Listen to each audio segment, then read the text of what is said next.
Welcome, everybody. And we are here, and happy March.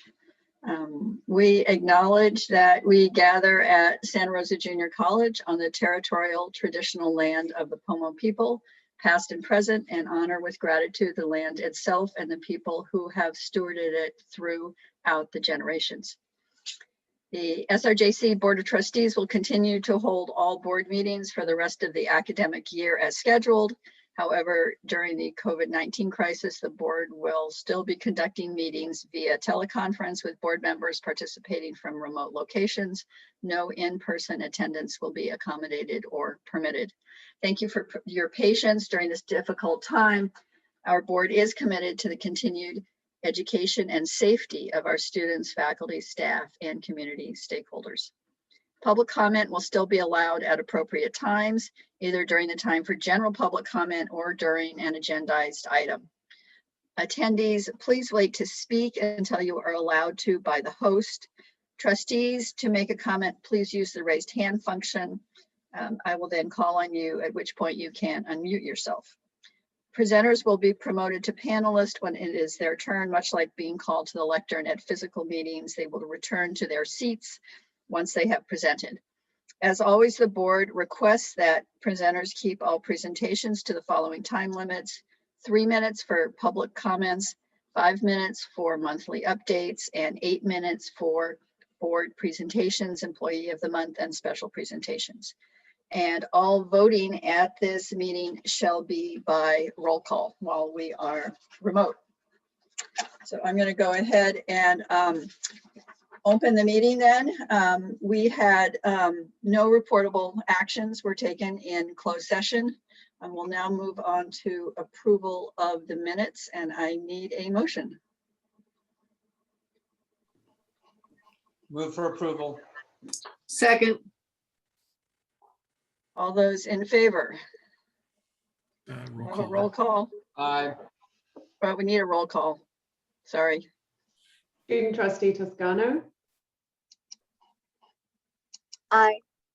Trustee Banielos. Aye. Trustee Burns. Aye. Trustee Fishman. Aye. Trustee Candy. Aye. Trustee Lindley. Aye. Trustee Martinez. Aye. Trustee Vattenfeld. All right, thank you. We will now move on to public comments. Do we have anyone? I think there was one person, Laura Larkay. She signed up to speak in public comment. Is Laura there? Yes, I am here. Thank you. All right, thanks. Go ahead. Thank you to the Board of Trustees, President. I am coming to you in regards of my brothers and sisters, the Asian American community, hoping that I can encourage you to pass a resolution condemning the attacks the Asian American community has been experiencing for more than a year.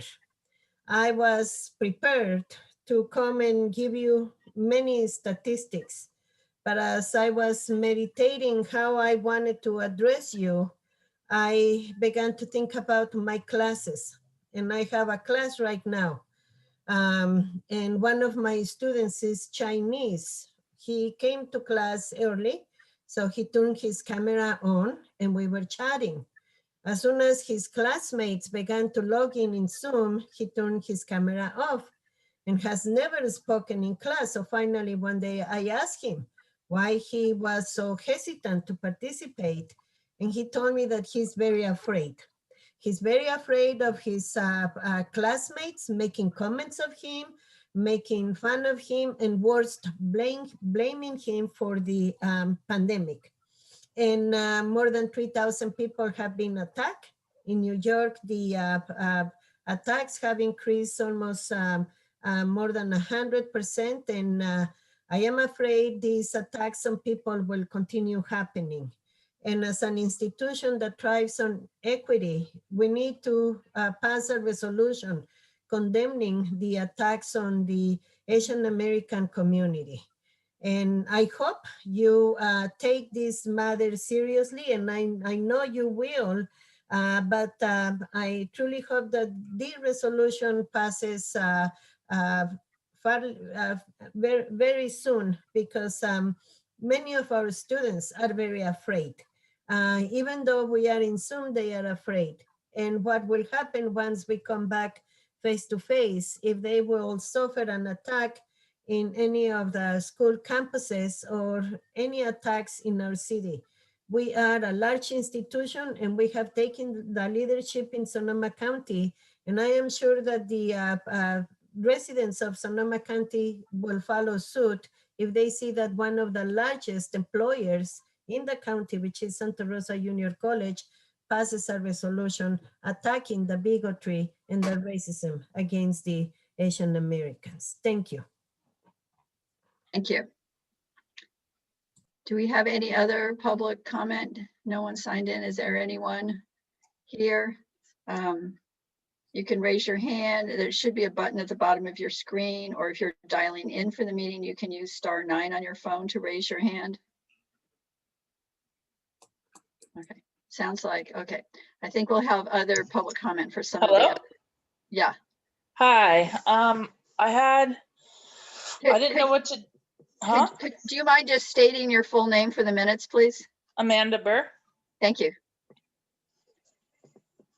Go ahead.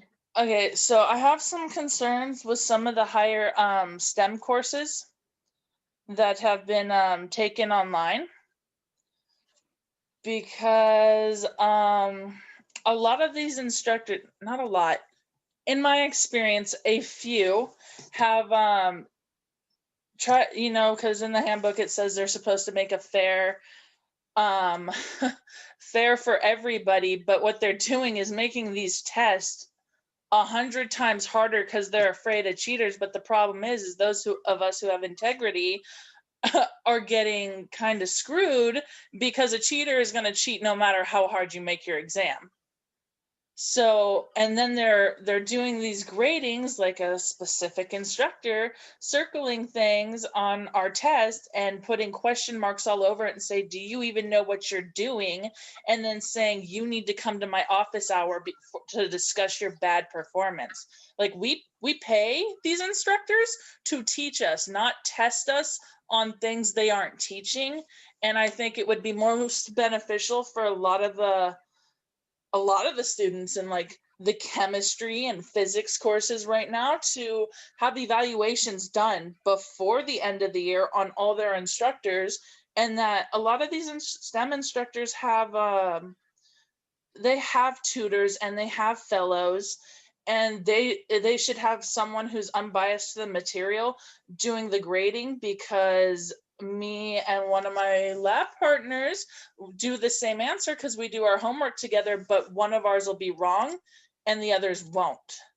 So it's becoming a little concerning that instructors are taking it a little too over the top and instead trying to test us on things we don't know instead of the things that they're actually teaching.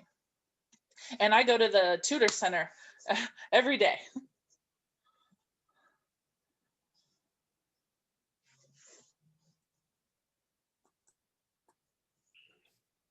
Hello? Yeah, thank you for your comment. All right, do we have anyone else for public comment? Okay, then we will move on to the Employee of the Month presentation. Lisa Beach, who's the Director of Distance Education, is going to be making the presentation. Welcome, Lisa. Thank you. It's really nice to be here. So, President Vattenfeld, Board of Trustees, Dr. Chong, and college community, I am pleased to present the Employee of the Month Award to the district's instructional designer, Michelle Larkey. Michelle began working at SRJC in July of 2019. Less than a year later, we called on her to help faculty in a situation that none of us could have predicted. And she did so with good grace, a positive attitude, a keen awareness of what was needed, and a great sense of humor. Between March and August of 2020, the college saw a 622% increase in the number of online sections offered. Almost overnight, our faculty was asked to do the near impossible in creating those classes. Utilizing her experience as an educator and an expert in online education, Michelle helped put together a team of part-time educational technology specialists, and together they have worked with hundreds of our faculty to convert their online classes to the online environment. I'm sorry, their on-campus classes to the online environment. Michelle led her team in providing the support, resources, training, and collegial encouragement needed during those difficult days, weeks, and months. Michelle is a team player, a coach, a strategist, an encourager, and an incredibly hard worker. For these reasons and more, I think the title of Employee of the Month is well deserved, and so do her teammates.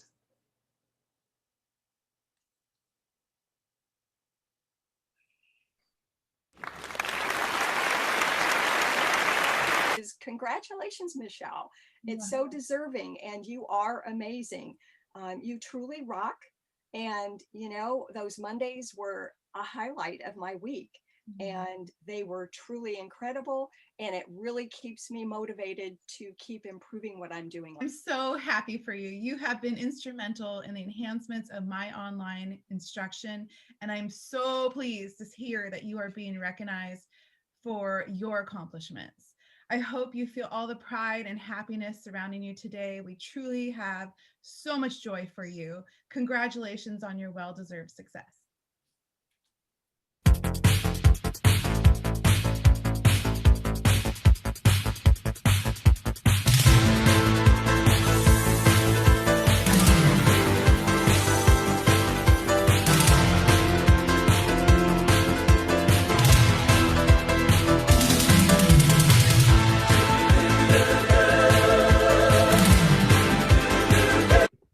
Congratulations, Michelle. This is definitely well-deserved. I am so glad you're getting recognized for all the hard work that you've been doing. Thank you so much for helping me.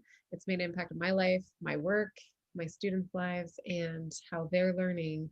So go you, you're awesome. Congratulations, Michelle. I am so glad you're being recognized for the work that you do.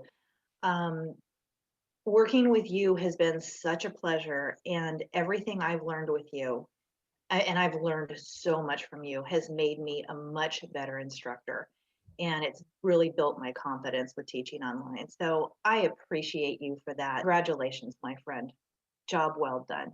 We all appreciate you greatly. Congratulations, Michelle, and I hope you continue the great work you're doing.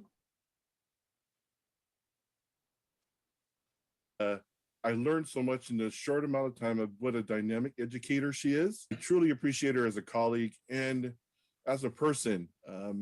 She's really positive, and I appreciate everything that she does for the team and for the college, and so proud of this honor that's bestowed upon her. It's so well deserved. You know, she spends quality time with everybody. I noticed that with the faculty, you know, they love her because she really spends quality time. Congratulations, Michelle. We appreciate your brilliance. You're an amazing human being. You are awesome. Brilliant work. We are so appreciative of what you do. You're a superstar. Thank you for everything.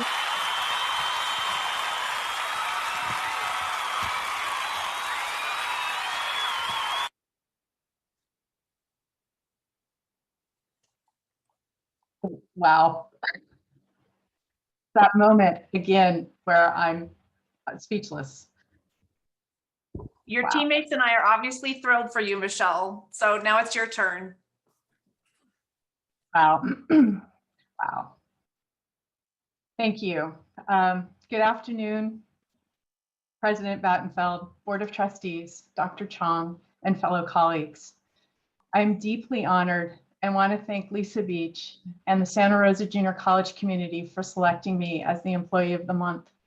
As I've reflected upon this honor, I want to acknowledge how grateful I am for the brilliance and dedication of the entire distance education team. Lisa, thank you for your leadership. Liko, thank you for your wisdom and morning chats. Karine, thank you for your patience and robust political conversations one day. To the ETS team, thank you for taking all of my quick 2-minute calls that turn into an hour, the last minute sign up genius changes, or the Friday afternoon workshop planning sessions that last well into Friday evening. To each and every one of you, I am deeply grateful. Thank you for your boundless passion, vision, and dedication. To my family, to my wife, Christine, for your support and your limitless patience as I take yet one more call or write one more email as you're trying to scuttle us out of the house for a dog walk or a hike.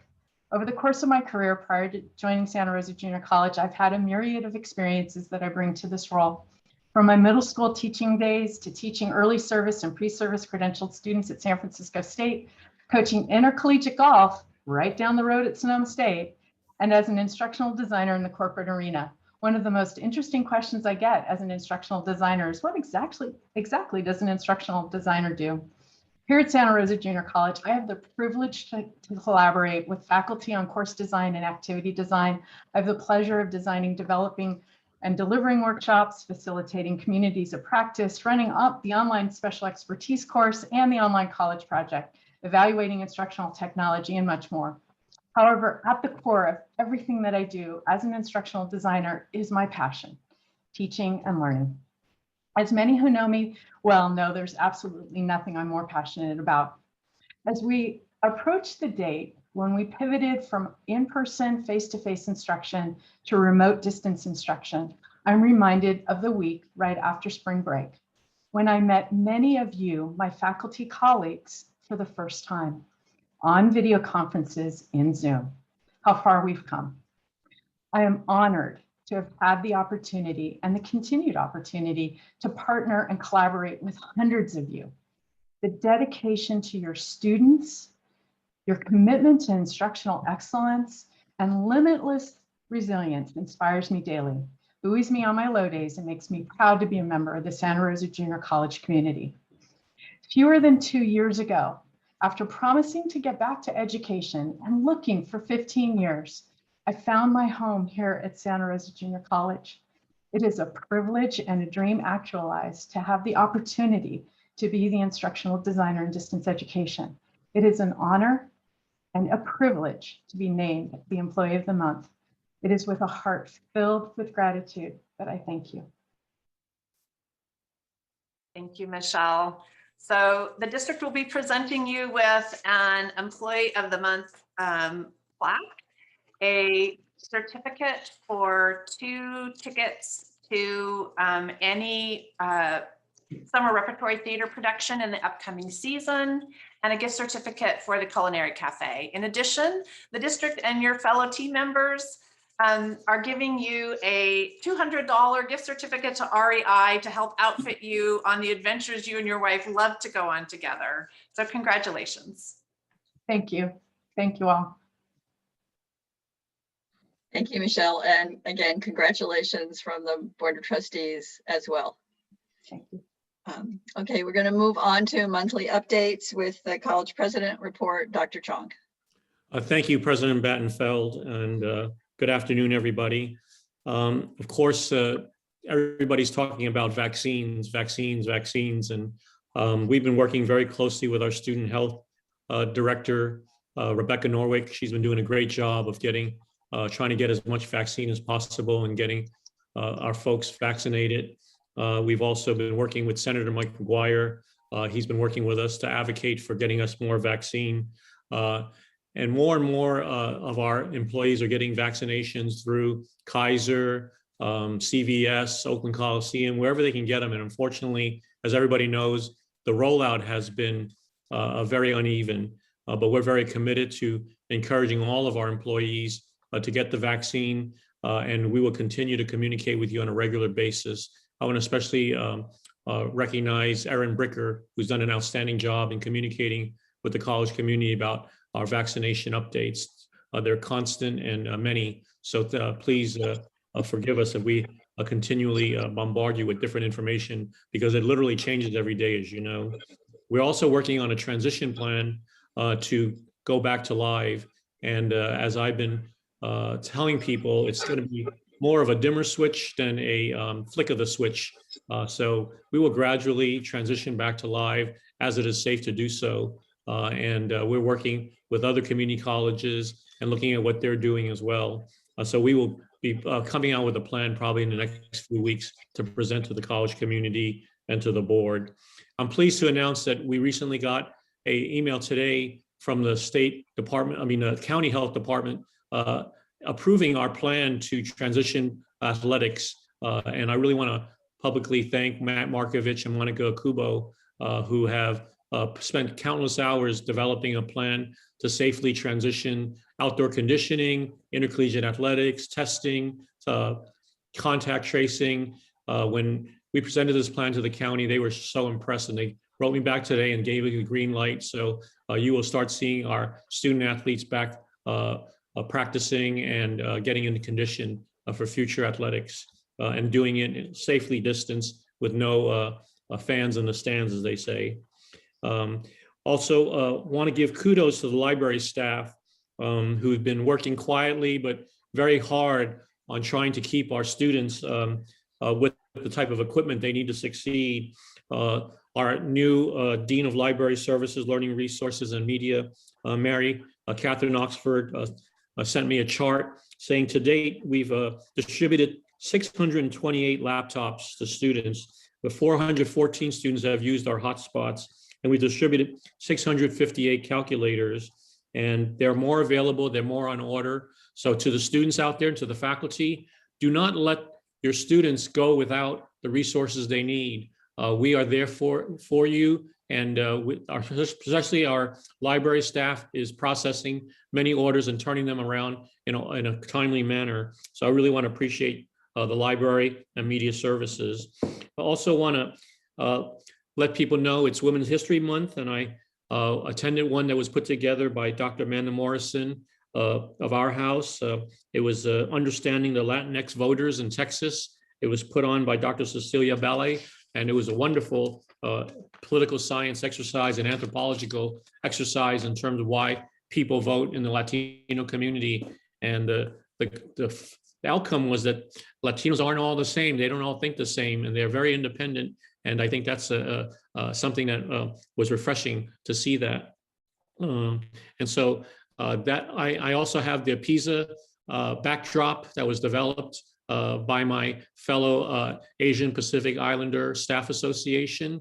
I want to thank them for bringing this to our attention, and I'll speak more to it when we get to the resolution around anti-Asian violence. So that concludes my report. Thank you. Thank you. All right, next report, we have a bond update with Serafin Fernandez. Good afternoon, President Battenfeld, Board of Trustees, Dr. Chong, and college community. I have a pretty brief report for you today. We are continuing to stay busy with all of our projects in a very safe COVID environment. We're going to start at Schoen Farm, where we have started the construction of the relocated portables that went from Santa Rosa to Schoen Farm. That site preparation began on March 1st. Okay, let's see if we can get this.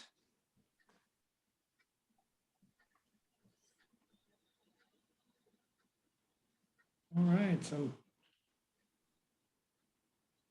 sorry about that. Also at Schoen Farm, we have the barn upgrades are coming to an end. We're completing the roof installation and the painting around the of all the exterior walls of the barn. The interior is also pretty much complete.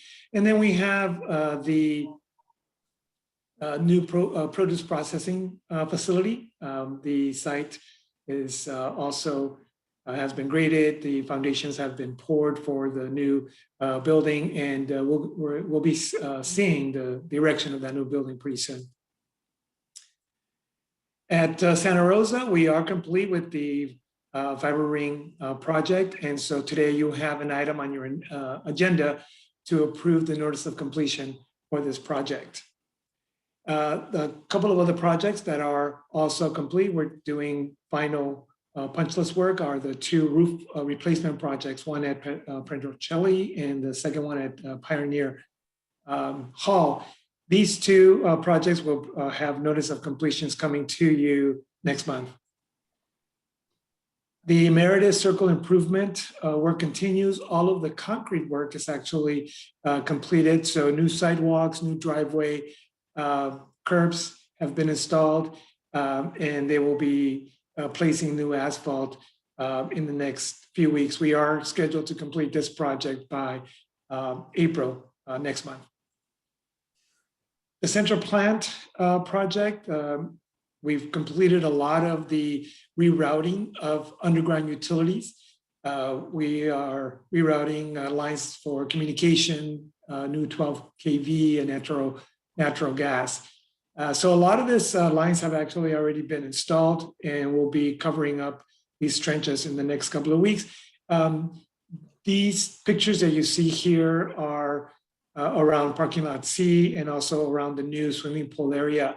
We will continue to install underground utilities throughout the campus as we get these underground utilities from the central plant to some of the new buildings, such as the STEM building.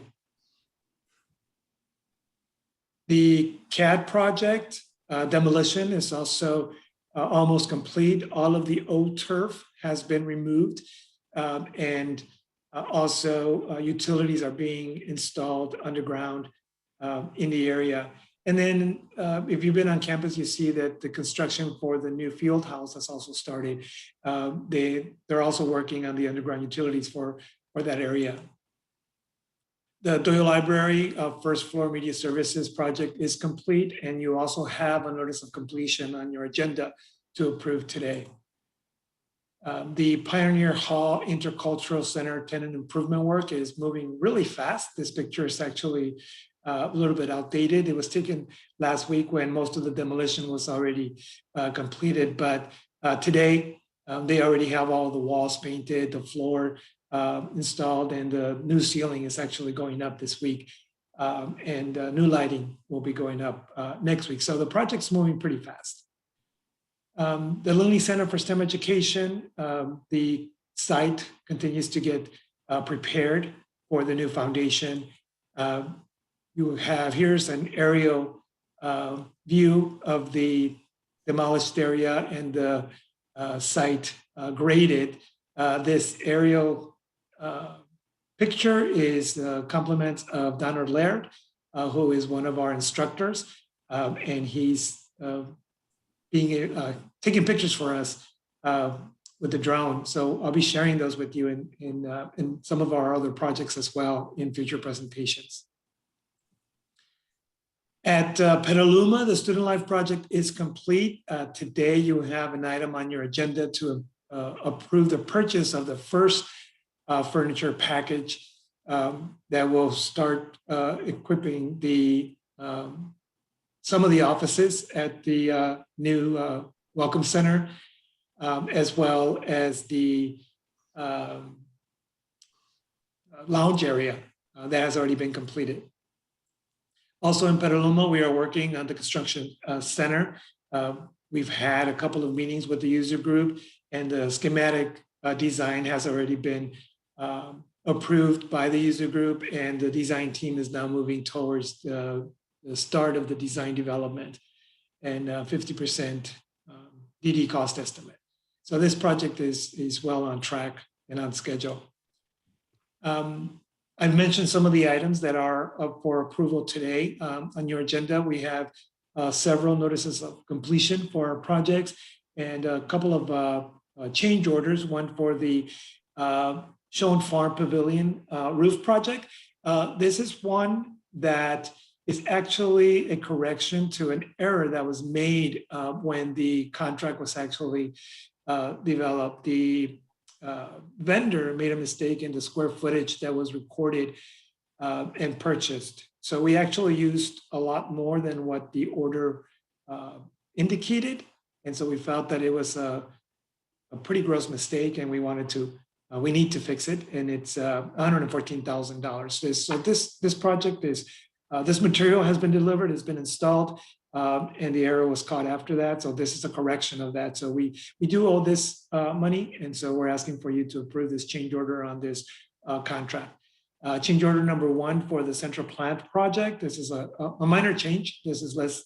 This will take the change orders on this project to less than 0.5%. And then the Petaluma Student Life project, pretty much complete, as change order 14. This will take our change orders to about 6.74% total change orders. Again, you have the notice of completion for the Doyle Library. And then change order for Busman Hall alterations. This is a credit change order where there was some work that did not need to be done. So we're reconciling that contract and taking this credit back on the contract. And then we're also asking you to approve the contract for design services for PBK WLC, who has been selected by the user group to design the new building at Public Safety Training Center. Just to remind you, this is a project that is partially funded by the state, and then the rest by Measure H. And then finally, we have a list of vendors, a short list that we'd like for you to approve.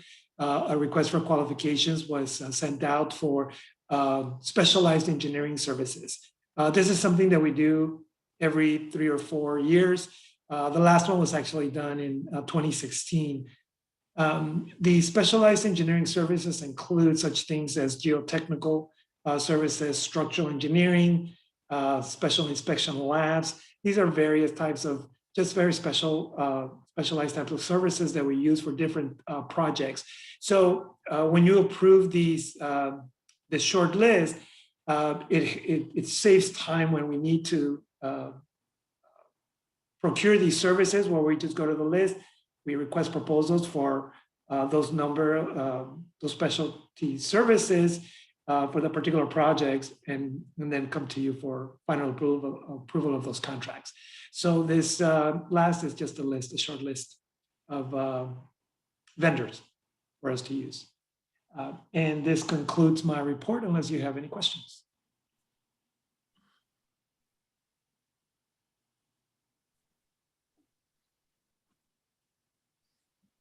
For your report, Ben. All right, now we'll move on to, we have our monthly site update this month is Schoen Farm, and welcome Benjamin Goldstein. Great, thank you, Board President Battenfeld. Let's tee this up. Board President Battenfeld, members of the board, college community. It is my honor and pleasure to provide the board update this month for Schoen Farm. I usually don't get emotional when I develop PowerPoint slides, but this presentation unearthed a lot of emotion about what we've missed out on and really lost over the past year. A lot of grief and sorrow, but that was coupled with an incredible amount of optimism for the future for both Schoen Farm and the Ag and Natural Resources Department, as well as SRJC. And I think that hope and optimism will really come through and shine in this presentation. So pictures are worth 1,000 words. I'm going to let the pictures and the music in this presentation tell the story. So please turn your sound up or sound on, and we'll get started.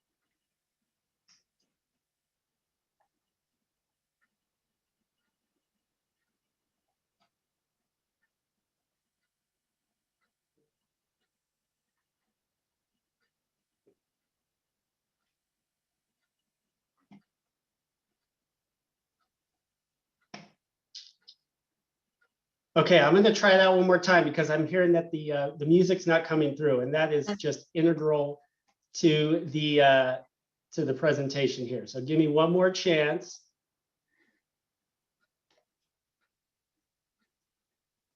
Zara, you're not allowed to cut me off after 5 minutes, okay? Technical difficulties.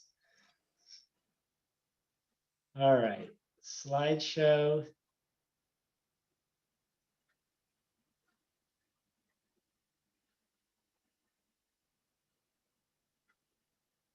Okay.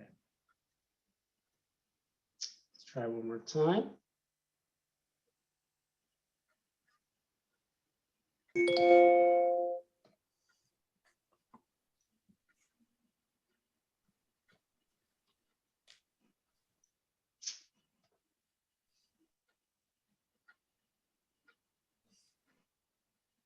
Benjamin, do you want to work on the video stuff later? We can come back to you.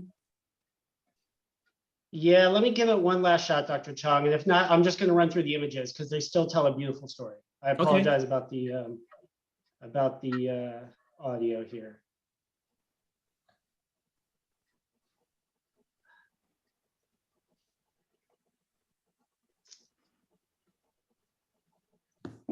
Yeah, you know what? Let me troubleshoot this with Q offline, and we'll come back maybe after the other reports. I apologize. Okay. Sounds like a plan. Thanks, Benjamin. Don't sweat it. Okay, thanks. Thanks for trying. All right, now we'll move on to student trustee report. Jocelyn Toscano. Are you here, Jocelyn? No reports, yes. Okay. No report? Okay. Yes, no reports. All right, thanks. Thanks for being here. All right, do we have any board member comments? Yeah, Trustee Fishman? Unmute yourself. There you go. Yes. Yeah, hi. It's a quick comment. Next meeting, I'm going to fill everyone in on the DEI statewide work that I've been involved in. But I just want to take a moment to say thank you. You know, sometimes I think even I don't realize that the work that goes into even preparing the agenda and what the agenda represents in the work that has been done. And I just really appreciate everybody. I appreciate the faculty. I read, I mean, little things come up in the agenda, like you've reviewed 1,500 courses. And I know that that's normally something that happens in academic affairs, but I can't even imagine how that is, you know, harder in Zooms. So I just want to do a shout out and a big thank you to everybody. That's all I want to say. And like I said, I'll update you on my DEI statewide work stuff next time. So thank you. Okay, thank you. Anyone else on the board?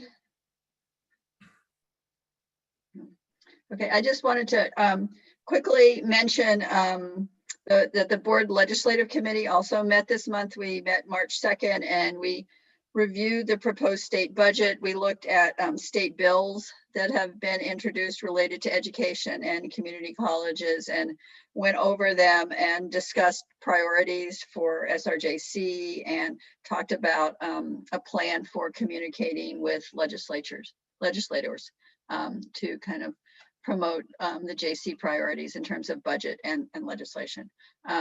And then I just also wanted to give a shout out to everyone who participated in and helped put on all the Black History Month projects. There were a lot of great events. Some of them I was able to attend and some of them not, but I was really, happy to see all the different events that were going on. And it's the same thing with Women's History Month, which is this month. I just really appreciate, especially again, during this time when everybody's teaching remotely and has their hands full, that people are still, prioritizing putting on these kinds of events and bringing people together to promote racial and gender equity is, I really appreciate it and encourage everybody to participate. So thank you.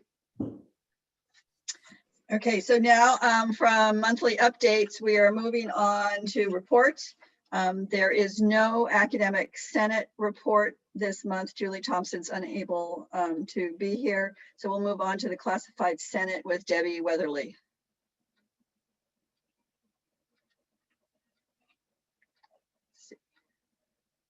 Debbie. Is Debbie here? Did she know she was going next? Did I surprise her?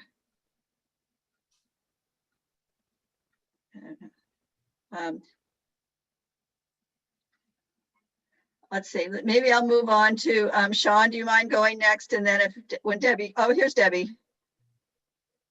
Debbie, are you ready? Okay. Okay. Sorry about that. I was here. I just had the full screen and couldn't figure out how to get on here. So thank you so much. Can you wait just a minute, Mom? Good afternoon, President Battenfield, Board of Trustees, Dr. Chong, and colleagues.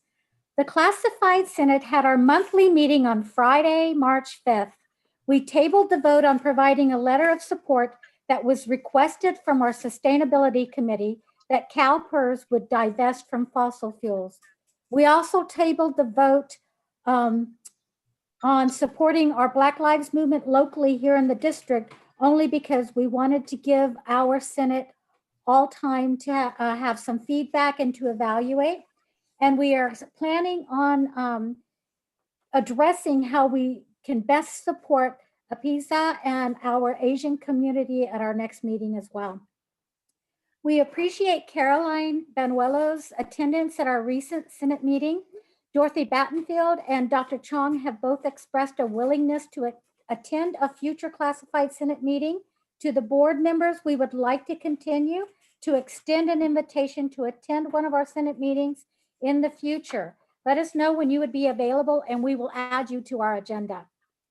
But on a sweeter note, we will be doing a fundraiser by offering See's candy for the spring, and orders may be placed with Linda J. Classified Appreciation Week is the last week of April. The dates are the 26th through the 30th. We encourage the supervisors of classified employees to buy lots of See's candy for your classified professionals and to acknowledge their employees and the value they bring to the individual departments, especially during such challenging times that we are experiencing, when everyone needs some extra support and love. We have opted to forego our annual silent auction at this time due to limited access and ability to be successful with the restrictions that are in place due to COVID and the pandemic. But we will be bringing that silent auction back as soon as we can.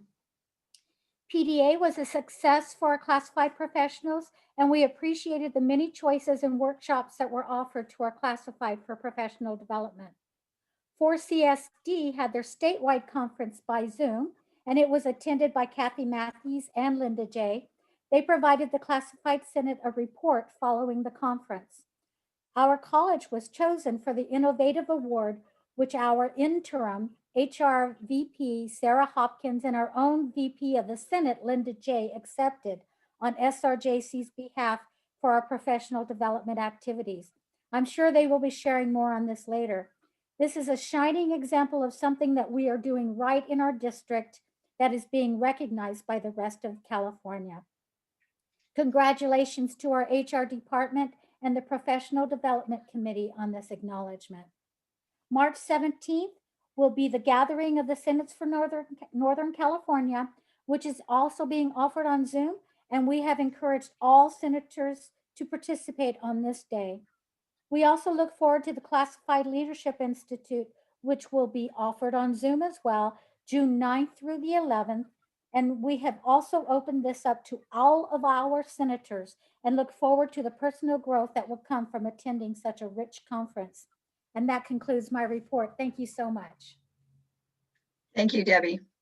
The next report is Student Government Assembly, Delachey. Thank you, President Battenfield, Board of Trustees, Dr. Chong, and college community. Thank you. I've been meeting with SSCCC, working on financial aid reform, and that's going really well. I think we will have a better update for you guys next month on that. I also been working with the Academic Senate, with SGA concerning cameras and being forced to leave our cameras on as students, and the increase of anxiety and stress, Zoom fatigue, the right to privacy, and just the financial means of having a good bandwidth. I also met with Sean Martin with that, and hopefully I'll be able to present maybe to the union on this. That'll be great. I look forward to that. Also, as much as I love hearing Serafin Fernandez talk about all the things that he's doing, it also breaks my heart that Southwest seems to never make that list. So I look forward to Southwest making that list soon. I heard some great news about it, and I look forward to seeing all the things that we're going to do there. I'm loving that.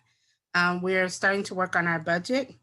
One of the things that I decided and kind of was happy that everyone else was with me on this one is actually not sending out to ask for proposals for money. This year I was really shooting for saving all the money that we could with SGA so that the next SGA could work more and have more in their budget to work with. I've been working with the police district. We'll be having a fundraiser soon to bring uniforms for our new cadets and our cadets that are there. I look forward to that. Also, I'm working with our diversity, our VP of diversity, of having a social justice event that's going to wrap around the anti-Asian and also mental health and bringing marginalized groups together and hearing, we've been in this COVID for 1 year. There's a lot that's happened in this past year, and kudos to the students for even being here. We also worked with Genevieve with food distribution this month, which was really exciting. And our sustainability is having a fashion show pretty soon. That ought to be interesting. Please look for the flyers on that. We also been working on the Freedom of Clubs Act and the Students' Bill of Rights Act. You guys will be hearing very soon about that as well. And we've been busy. And I want to just say thank you to my fellow assembly members for actually making my job pretty easy. Everybody's working together and in unity. I like that. And to all the students, kudos to the students that even come here, that even signed up to be in school this semester. Again, we are the students of history. We've had to deal with COVID, Black Lives Matter movement, fire season, the worst elections ever. And it's still happening now. Now we have the George Floyd trial starting. We don't even know what the outcome of that will be. We've been forced to go remote. This has been a very difficult year for the students. And I'm just so proud of each and every student that's here. And a real thank you to the staff and faculty as well. It's not just the students who have gone through all this, but all of us have gone through that. And I want to thank even you guys for being here today. And this is just a sign that we are Sonoma strong. We are SRJC strong. And I personally just have a great team with Pedro and Robert and Regina, Genevieve, and of course, our famous Zach. And we also have a couple rocks we lean on, and that would be Sandra and Sarah. And I just want to say thank you for always being there for us at SGA and being supportive. And thank you for hearing us out today. Thank you. Thanks very much. All right, now AFA, Sean. Thanks. Gayla Shea, please do reach out. We'd love to have you visit AFA. President Battenfeld, trustees, President Chong, colleagues, and other members of the community. To begin, I'm happy to report we're making substantial progress negotiating necessary provisions to address myriad COVID-related working conditions. We've recently finalized a side letter in terms for compensation for the current spring 21 semester and have completed much of the preparations for summer and fall. For the latter, AFA is conducting a series of listening sessions for faculty and is meeting with special groups in our diverse unit in order to capture everyone's interest. In addition, we've recently completed negotiating terms for the professional development coordinators and have begun work on several other topics. As in previous AFA reports, I wish to thank our partners on the district negotiation team for their collaboration and contribution to all this work. AFA remains engaged in the effort to improve diversity, equity, and inclusion at our college.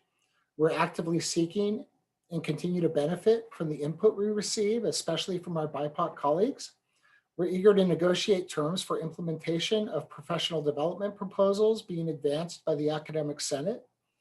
And we look forward to negotiating any special assignments related to equity, such as the creation of a Black Student Success Center, the new Ethnic Studies Department, as well as other new and ongoing programs. Now I'd like to turn to the question of restoring in-person instruction and services in the district. Through a wide array of outreach efforts, including the aforementioned listening sessions, AFA is gathering information it needs to address the diverse interests of the faculty. Some faculty have found value in what they've learned from moving their work to remote modalities, and AFA supports those faculty who wish to continue those practices even after the pandemic recedes. Some of this will require attention to the contractual provisions that pertain to that work. However, most of the faculty input we've received emphasizes a severe loss of instructional quality and overwhelming workload that online instruction entails. Some of our members find their current duties unrecognizable and unrelated to their disciplinary qualifications. This is especially true in areas like athletics and performing arts, but even those fields that are more accommodating to remote instruction are expressing deep dissatisfaction with current conditions, especially in disciplines where dialogue is an essential feature of learning. Most faculty report their students having expressed similar concerns.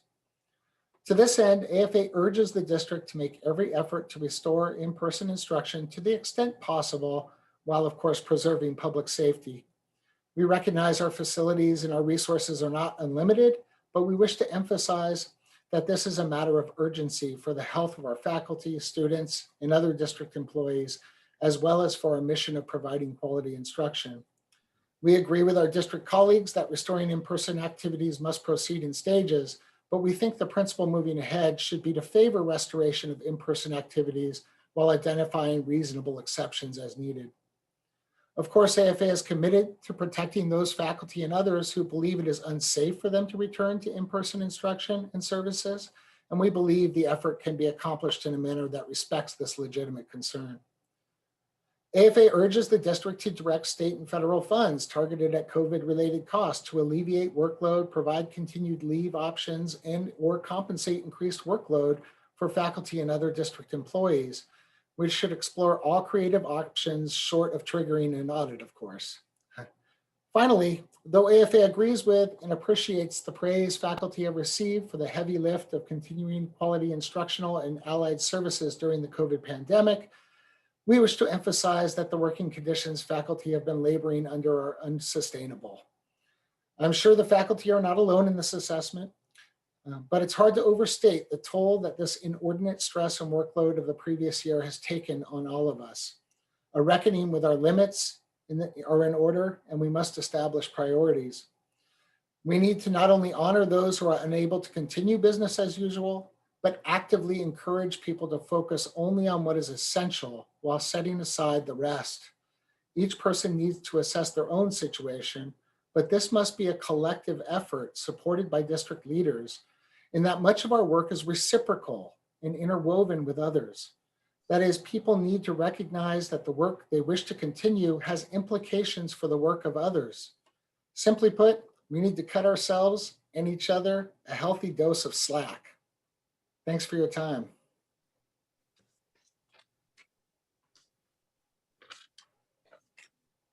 SEIU, Sandy. Good afternoon, Board President Battenfield, Board of Trustees, Dr. Chong, colleagues, and community. Thank you for your time on the agenda today to hear our SEIU monthly report. So during such difficult times, SEIU continues to work on our classification review study for our classified professionals job descriptions, working with the vendor who is Siegel Waters Consulting and the district, working with our classified review committee and our SEIU negotiations team on this project. We have approximately 165 different job classifications in our unit, And we are now in receipt of several job descriptions for us to review from Siegel contractor. This is going to be a very long process, even though we've been working on this for a little over a year now with the group. And we will have a long way to go to the finish line. So I'll keep you updated through the process as much as possible.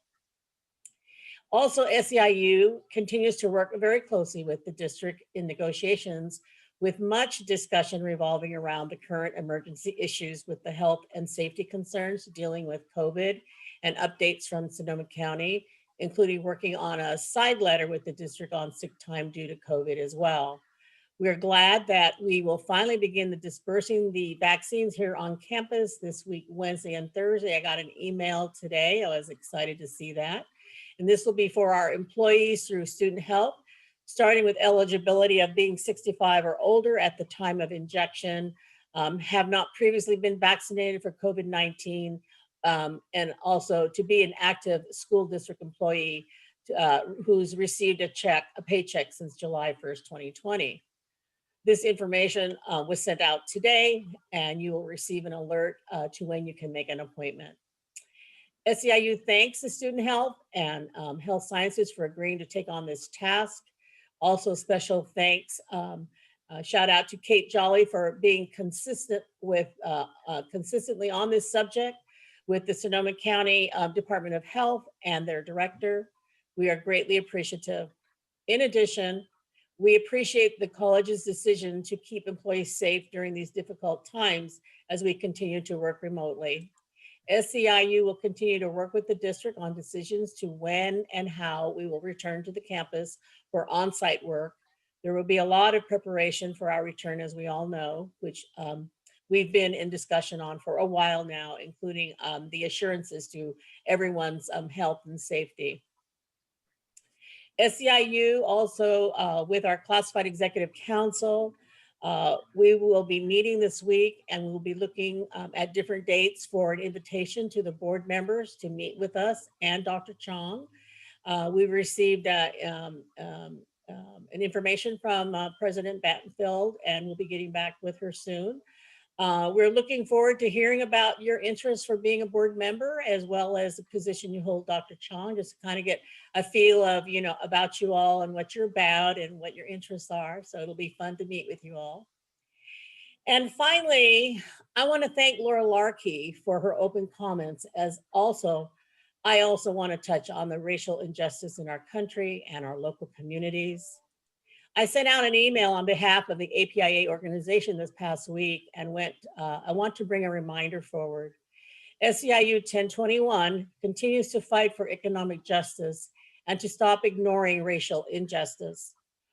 We continue to see the devastating, heartbreaking, and disgraceful torment in lives of many people of color, including the recent attacks in the Asian community population, which included an 84-year-old elder who was beaten up on the streets in San Francisco in a seemingly unprovoked attack last week around 8:30 Thursday morning in a very quiet residential neighborhood, which sent him sprawling on the ground and was pronounced dead at San Francisco Hospital 2 days later. More of these inequalities are seen and heard today, more and more than ever. Before, it used to be silent. SEIU 1021 continues to work with other unions and organizations together to demand economic and racial justice and hold politicians also accountable for protection of all people of our nation. As I've stated, we must continue to fight for structural change and ensure that we win the racial justice, the economic justice, reproductive justice, and environmental justice for all. Systemic oppression will not end with a single action, but rather continued efforts by all of us. SEIU 1021 continues to stand up to support the protection of all people of color, and this includes the Asian community population and all others. We need to make change to end the systemic and structural oppression and begin to repair the centuries of pain and injustice. Thank you so much for your attention today, and this ends my report. And we have the management liaison team, Sarah. Thank you. Good afternoon, President Battenfeld, members of the board, Dr. Chong, and college community. After a year of uncertainty, it is refreshing to see and be taking actionable steps forward. It was welcome news to learn the college is working to secure and distribute vaccines for all college employees. Thank you to Vice President Kate Jolly and her team for taking those actions to prioritize the health and safety of our employees in their advocacy and planning. Rolling out our own vaccine clinic must be a complicated endeavor, and one would never know from the straightforwardness and poise with which Kate delivers her good news. And the regular, consistent, and clear communications with vaccine status updates have given us all a reason to check our emails even more frequently.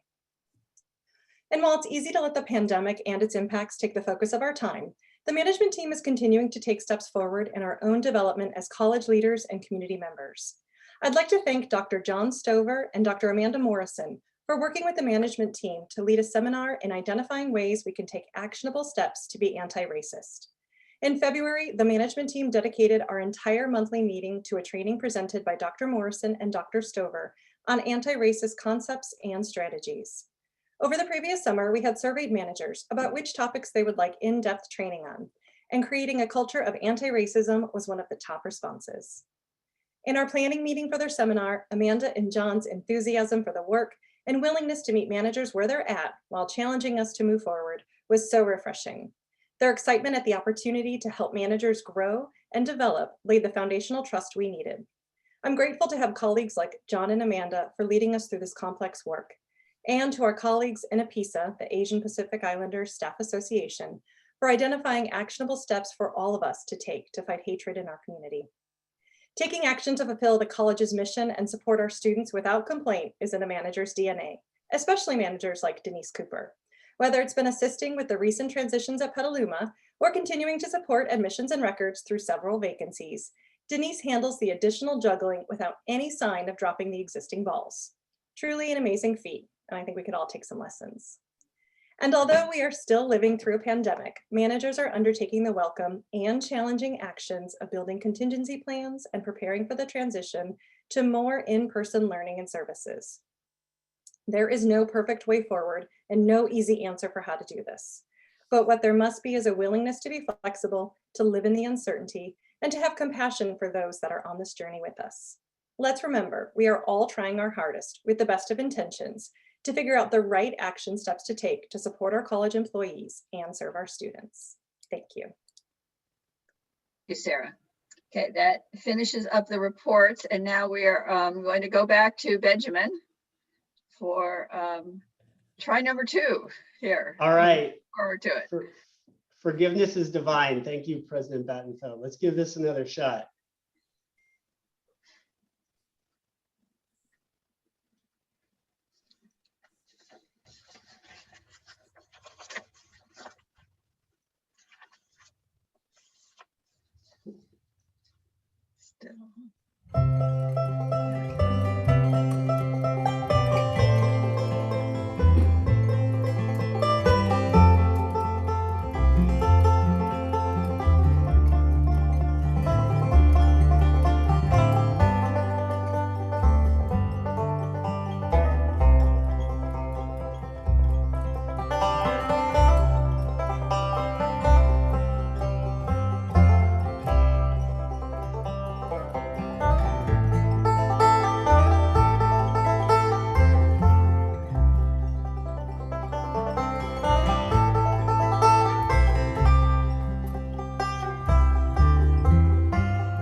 Thank you. Great job. You're right. It's much better with the music. Thank you. Thank you. Great President. report, and lots of good things going on. Thank you very much.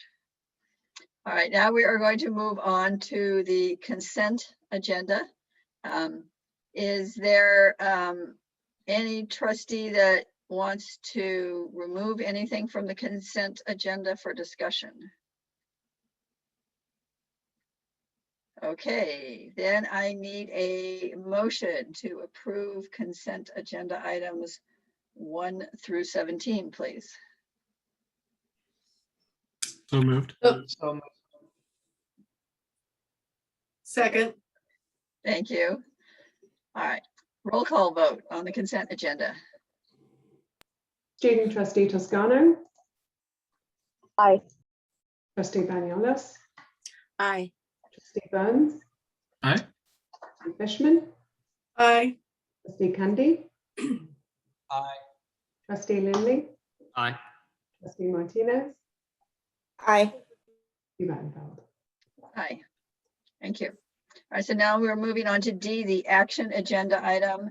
So we have D1, personnel actions for March 9th, 2021. I need a motion and a second, please. So moved. Second. Thank you. Do we have any public comment on D1? Any trustee comments? Questions? Roll call vote. Student trustee Toscano.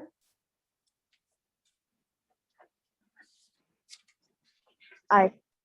Trustee Baniolos. Aye. Trustee Burns. Aye. Trustee Fishman. Aye. Trustee Candy. Aye. Trustee Lindley. Aye. Trustee Martinez. Aye. Trustee Battenfeld. Aye. All right. D2, January 15th, 2021 to February 11th, 2021 warrants. Again, I need a motion and a second, please. So Move for moved. approval. Second. Okay. Any public comment? Any board member comments? Okay, roll call vote. Student trustee Toscano. Aye. Trustee Baniolos. Aye. Caroline, you need to abstain. Sorry for the reminder Oh. on warrants. Oh, sorry. Oh, I abstain. Okay, thank you. Trustee Burns. Aye. Trustee Fishman. Aye. Trustee Candy. Aye. Trustee Lindley. Aye. Trustee Martinez. Aye. Trustee Battenfeld. Aye. Thank you. D3, notices of reemployment and non-reemployment of contract faculty for 2021 to 2022. Need a motion and a second, please. So moved. Motion to approve. Second. Thank you. I have a comment. Okay, let me ask for public comment Oh, okay, first, sorry. and then you, all right. Okay, now trustee Fishman. Oh, I just want to congratulate everyone on their tenure. So I just want to acknowledge that it was noticed. Okay. All right, anybody else? Ditto. Ditto from all of us. Congratulations. All right, roll call vote. Student trustee Toscano. Aye. Trustee Baniolos. Aye. Trustee Burns. Aye. Trustee Fishman. Aye. Trustee Candy. Aye. Trustee Lindley. Aye. Trustee Martinez. Aye. Trustee Battenfeld. Aye. Thank you. All right, now on to D4, ratification of the president's action made on the board's behalf to approve the changes to the job description of vice president for human resources. I need a motion and a second, please. Move for approval. Second. Second. All right, any public comment? Any board member comments or questions? All right, roll call vote. Student trustee Toscano, Aye. trustee Banuelos, Aye. trustee Burns, Aye. trustee Fishman, Aye. trustee Candy, Aye. trustee Lindley, Aye. trustee Martinez, Aye. trustee Banfeld. Aye. D5, resolution number 5-21, changes to the adopted budget. Any public comment? Any board member comments or questions? Okay, roll call vote. Motion to approve. Oh, did I forget? Sorry. Move to approve. Second. All right, now roll call vote. Thanks, Jordan. Student trustee Toscano, Aye. trustee Banuelos, Aye. trustee Burns, Aye. trustee Fishman, Aye. trustee Candy, Aye. trustee Lindley, Aye. trustee Martinez, Aye. trustee Banfeld. Aye. Okay, D6, resolution 6-21, compensation of excused absence of a board member. I need a roll call vote and a second, please. Move for approval. Second. Okay, any public comment? I don't know. I'm just kidding. Board comments? Okay, roll call vote. Student trustee Toscano, Aye. trustee Banuelos, Aye. trustee Burns, Abstain. trustee Fishman, Aye. trustee Candy, Aye. trustee Lindley, Aye. trustee Martinez, Aye. trustee Banfeld. Aye. All right, now moving on to D7, amendment to the SRJC land acknowledgement. I need a motion and a second, please. Move to approve. Second. Second. Okay, public comment. I think Dr. Flies with Hawks. Yes, thank you. Good afternoon, President Battenfield, Board of Trustees, President, Superintendent Dr. Chong, colleagues, and SRJC community. In October 2020, the board unanimously approved an SRJC land acknowledgement stating that Santa Rosa Junior College sits on the territorial land of the Pomo people, past and present, and honors with gratitude the land itself and the people who have stewarded it for generations. It also calls on the SRJC community to commit to learning how to be better stewards of the land we inhabit. Since that approval, further research and consultation with the Northern California Indian Development Council and the cultural resources specialists at the Federated Indians of Grayton Rancheria have confirmed and demonstrated that the Petaluma campus resides on the traditional territory of the Coast Miwok people. As such, it is requested that the Board of Trustees amend the land acknowledgement statement to the following. We acknowledge that we gather at Santa Rosa Junior College on the territorial traditional land of the Pomo people in Santa Rosa and the Coast Miwok people in Petaluma, past and present, and honor with gratitude the land itself and the people who have stewarded it throughout the generations. On behalf of our Native and SRJC community, I respectfully request that the Board of Trustees approve the amendment to the SRJC land acknowledgement, adding a recognition that the Petaluma campus sits on the territorial traditional land of the Coast Miwok people. And thank you very much for this consideration. Thank you. Do we have anyone else from the public wishing to make a comment? Okay, any board member comments or questions? All right, roll call vote. Student trustee Toscano, Aye. trustee Banuelos, Aye. trustee Burns, Aye. trustee Fishman, Aye. trustee Candy, Aye. trustee Lindley, Aye. trustee Martinez, Aye. trustee Banfeld.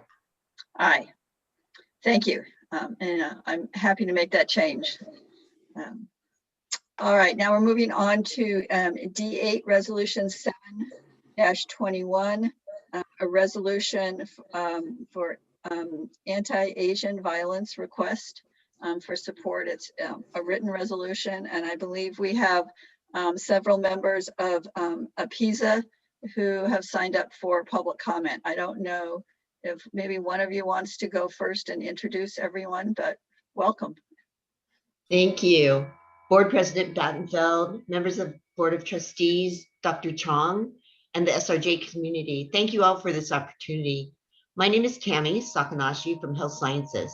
Today, my colleagues and I are here to introduce you to our newly formed organization, Asian Pacific Islander Staff Association, or APISA. The mission of APISA is to provide support and build community among API staff and faculty at SRJC, to assist the college in addressing the needs of API staff, faculty, and students through advocacy and policy recommendations, and to promote activities that result in a better understanding of the diverse API identities and culture and history. Here today to present a statement from APISA regarding recent anti-Asian violence are the following members of APISA: Liko Puha from Distance Education, Lee Collier from Counseling and Student Success, Monica Okubo from Kinesiology, Athletics, and Dance, and Albert Yu from Business. Liko. To our Santa Rosa Junior College community, will you join us in rejecting hate? Will you join us in building bridges? Hate crimes against the Asian Pacific Islander American communities are on the rise nationally and here at home in the Bay Area.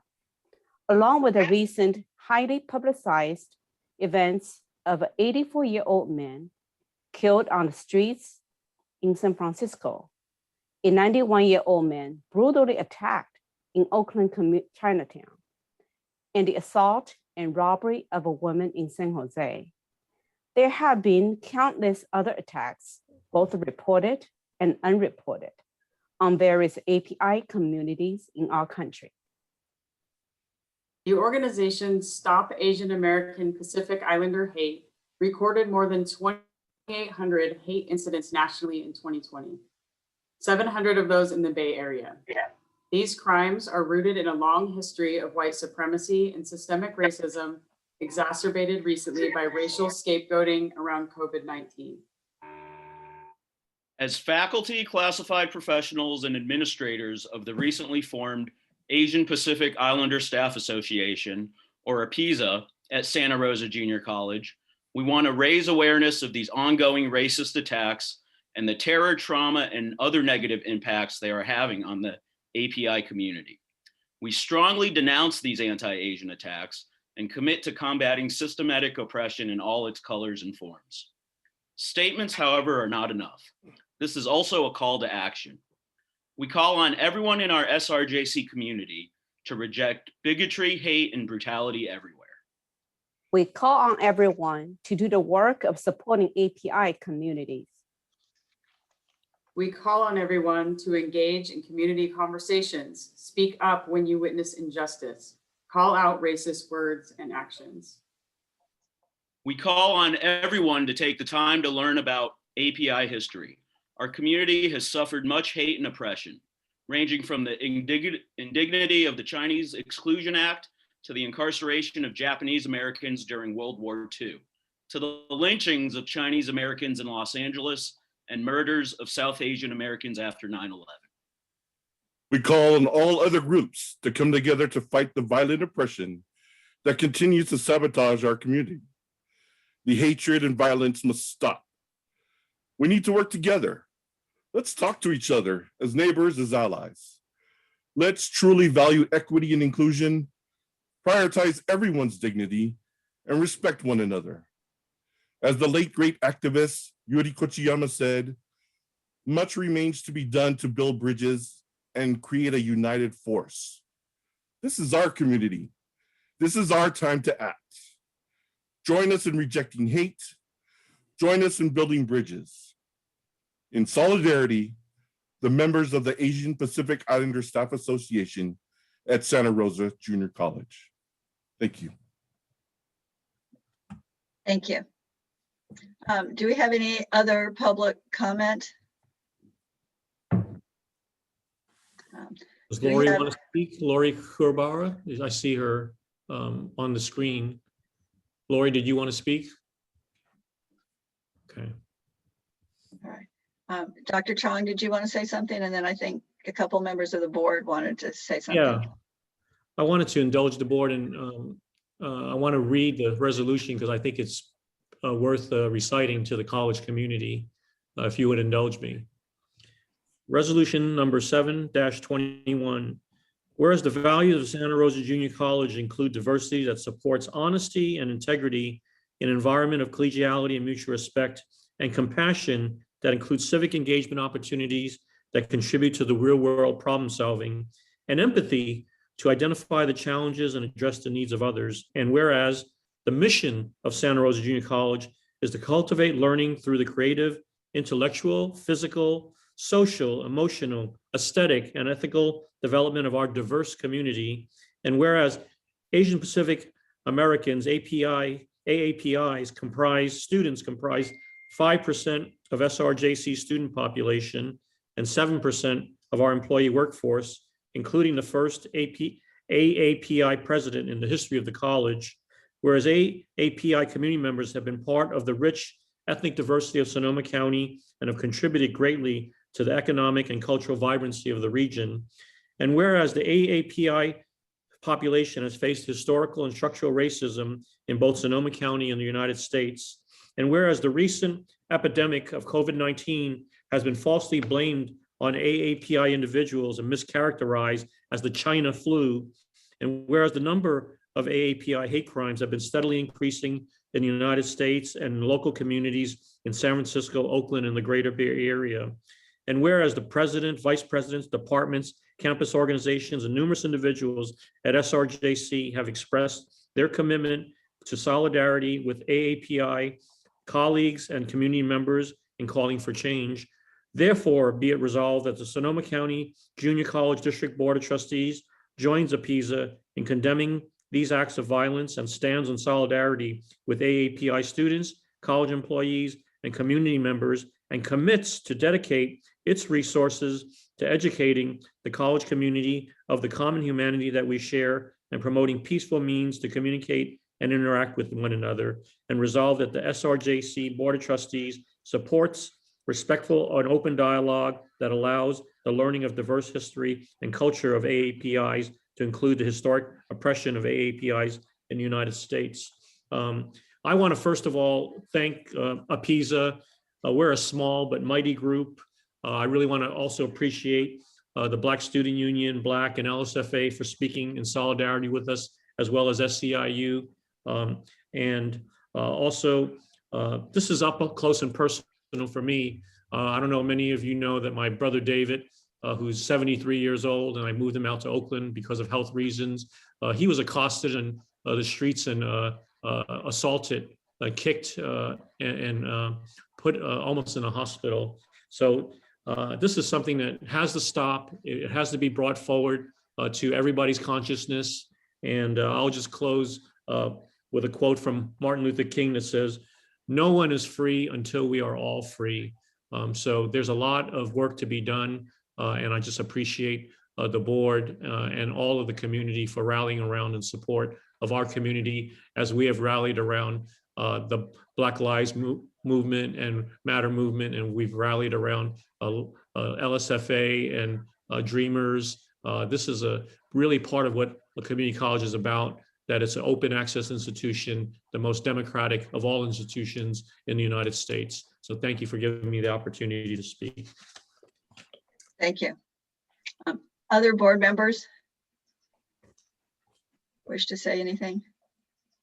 I'd just like to say that I hope that along with this resolution, and our team works really heavily with our ethnic studies department, just because it all comes together. As someone who's taught ethnic studies, and been in the classroom, I get to teach about, all of this because it all comes together when we are discussing issues about race, ethnicity, and the struggles in the building of the United States. So, I fully support, I fully support this. And I, again, stand, beside all of our Asian American and Pacific Islander, community, especially students, especially because of the tough times that we're living. I just hope, again, that when we build our ethnic studies, we really become very aware of what it is that we are trying to bring forth and how important it is to understand all of these histories and the fact that it isn't just history, that it's still very much alive today. And then there's the work continues, but as long as we stand in solidarity with one another and do ourselves our own favor of educating each other, right? I think that will move us forward as a stronger community of people, not just an institution, but as people, which is very much needed. And this isn't just an attack on race, it's also an attack on age and ageism. And it's been very critical for us to really stand by each one and every one of our community members. So again, I applaud this resolution, and I hope that as an institution, we showcase that we are standing together in solidarity, and that our educators within, right, those who are educating the future generations, really put together a strong ethnic studies program so that we can really have good conversations, strong conversations, and strong community, not just inside the JC, but outside of it. Thank you. Anybody else? Caroline? Sure. I just want to echo what Trustee Martinez is saying. It is so important that we stand together, and I applaud you all for bringing this to our attention, and how brave you are to do this, because it's so important. And I feel so sad that you have to do this. So I just want you to know I 100% support you, and anything that we can do to stop this, because that's the ultimate goal. So thank you so much. Okay. Anybody else? Yeah, thank you. I want to thank APISA too for bringing this forward. I think especially with the history of Sonoma County, I think it's just really important that we honor the history of both discrimination and the real strong leadership too we've had of Asian and Pacific Islanders in this county. I was actually thinking one of the my colleagues that I worked with for many years at Montgomery High School, and a close friend, Marie Sugiyama, has actually just been honored, one of the local women just being honored this year for Women's History Month. And she was incarcerated as a Japanese American as a child, and she used to speak in my classes several times a year when we worked together. And so I think especially a resolution like this at this time, and especially for our county and for our community, is just real important. So thank you for the work, to everybody for the work that you're doing. All right, we are ready for a roll call vote. Student Trustee Toscano. Aye. Trustee Banuelos. Aye. Trustee Burns. Aye. Trustee Fishman. Absolutely. Trustee Kandi. Yes. Trustee Lindley. Aye. Trustee Martinez. Aye. Trustee Battenfeld. Aye. Thank you. Okay, I just want to say that I will be forwarding this copy of this resolution to the Board of Supervisors, to the Santa Rosa City Council, and to SCO and all of the school districts in Sonoma County, so that they could use this as a model for going forward. So thank you very much, Board, and thank you, APISA, for your leadership. And we look forward to working with you going forward. Thank you. Okay, thank you very much. All right, that ends our action agenda items. Now we move on to information, and we have a Southwest Center report. Pedro. Thank you. Good afternoon, Board President Battenfeld, members of the board. Dr. Chong, and the college community. I am Pedro Avila, your Vice President of Student Services. As we know, the Roseland community is a humble and hardworking community that has, through this pandemic, has supported Sonoma County as essential workers in agriculture, construction, food processing, and other essential jobs. This community is an integral part of Sonoma County's economy and diversity, and a part of SRJC's history. Santa Rosa Junior College has been committed to the Roseland community for over 30 years by providing accessible educational opportunities to its residents. This commitment began in 1988 when we first began offering ESL and GED courses at the Labor Center in Roseland. In 2009, SRJC increased its commitment by officially establishing the Southwest Center at its current location through a partnership with the Wright School District. And in 2014, Hector Delgado was appointed as the manager of the Southwest Center. And as you will see in today's presentation, through Hector and his dedicated team's efforts and the support from Dean Lee Collier and Robert Holcomb, they have grown and improved the number of courses and support services offered at Southwest Center. But I do want to take a moment and acknowledge, the comments from Delachey in her report. We are all very concerned about the current facilities at Southwest Center. And we know that they're not up to par with our SRJC standards. And this is something that we don't take lightly. I want to share that we have been dedicating efforts to finding a permanent solution, and we hope to share more information at a future meeting. And with that, I'd like to kick off the presentation by talking about the mission of Southwest Center. And I want to take a moment just to acknowledge the staff at Southwest for carrying this mission and for living up to this mission. It's really about providing opportunities for the Roseland community and other communities at offsite locations, and encouraging students to persist and complete their programs and personal goals. They serve the needs of English language learners, and they do create paths for students to transition from non-credit to credit courses. And as a former ESL student, I would add that the programs and services that we offer at Southwest Center also help our students discover self-worth, confidence, and respect that will enable them to navigate our society and improve the quality of their lives and the lives of their families.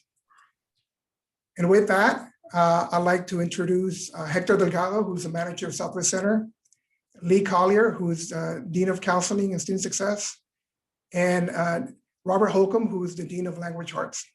Hector. Thank you, Pedro, for the great introduction. So you may be asking yourselves, who are the students that are attending the Southwest Center? The Southwest Center is very diverse, just like the rest of the district. The largest ethnic group enrolled at the Southwest Center is Hispanic Latinx at 79%, followed by White Caucasian, Asian, Black, African American, Native American, and others.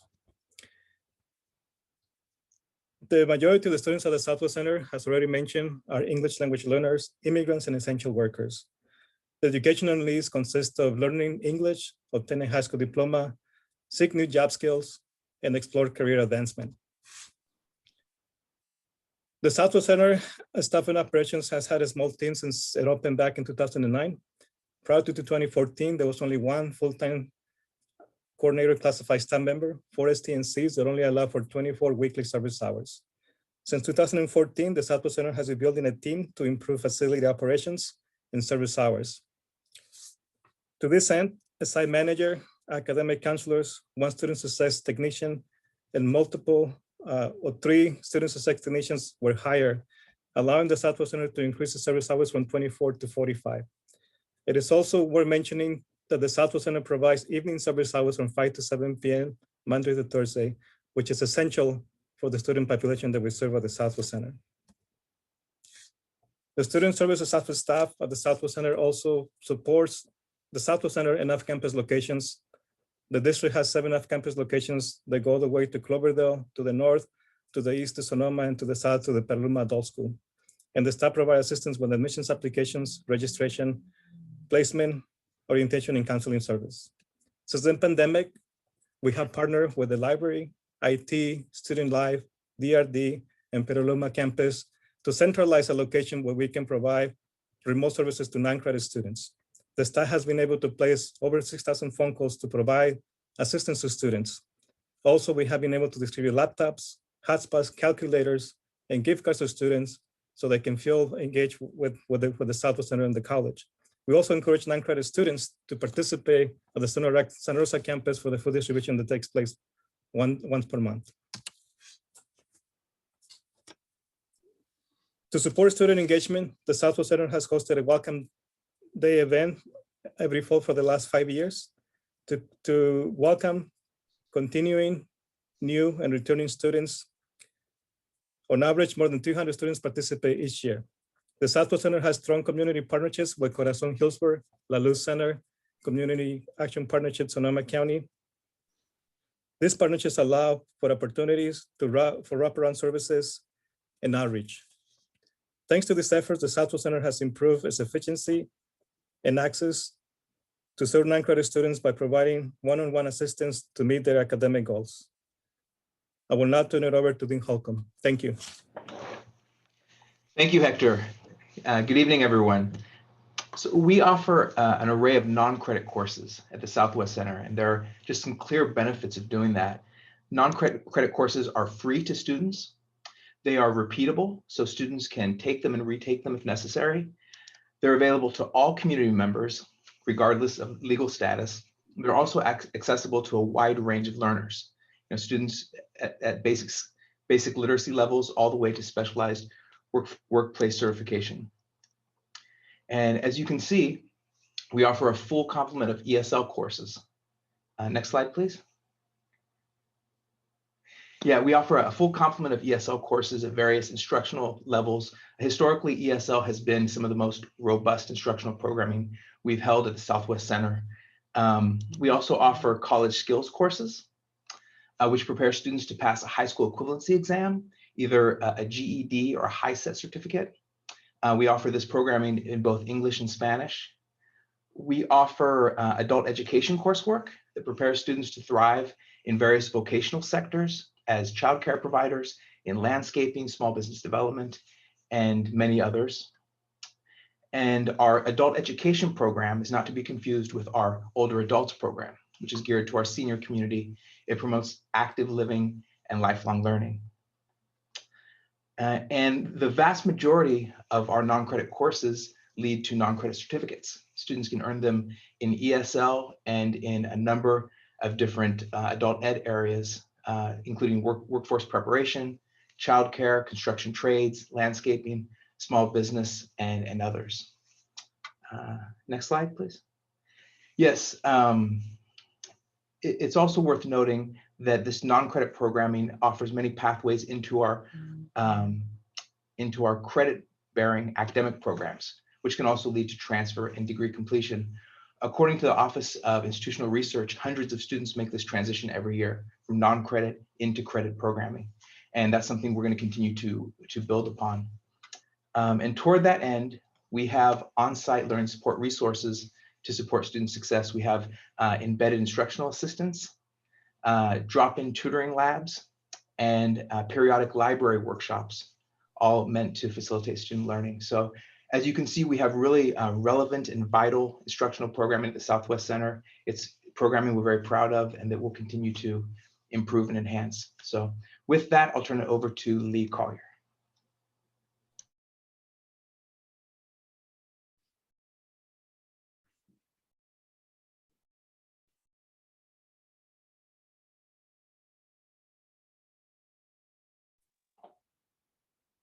Thank you. In addition to the services and the programs that we offer that you have heard, I would like to also share with you a few improvements that we have made in the recent years.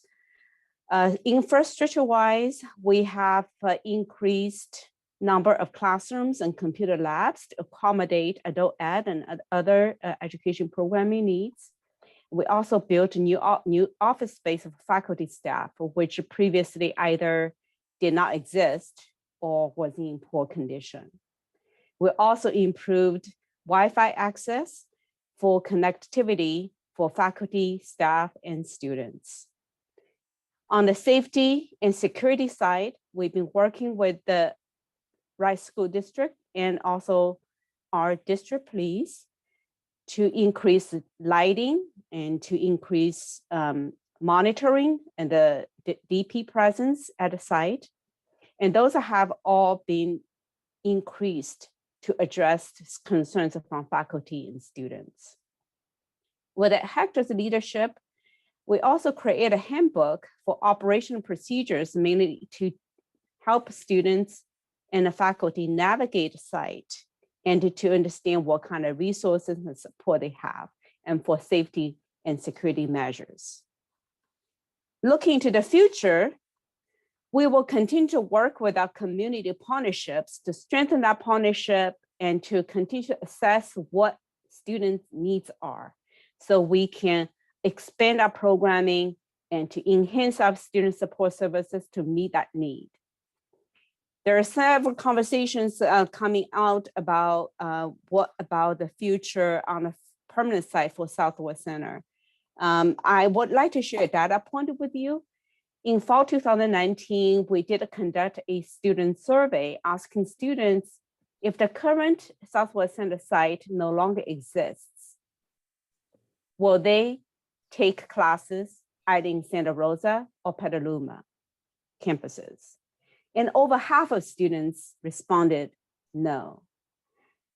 So that is a data point I hope will be a factor to be considered as the district plans to move forward for Southwest Center. I would like to conclude our report with a success story from a student, Leticia Aguilera. She started with a non-credit ESL program at Southwest Center, which prepared her for her continued education opportunity to pursue credit ESL certificate, then the certificate in nursing assistant, and now she is pursuing Red Tech program. So that is a typical story that we see students, how students can start from non-credit program at Southwest Center and move on to further their educational goals. So that concludes our report. If you have any questions, the three of us will be here to answer.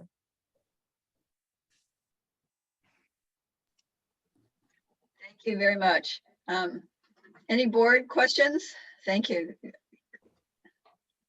Anyone on?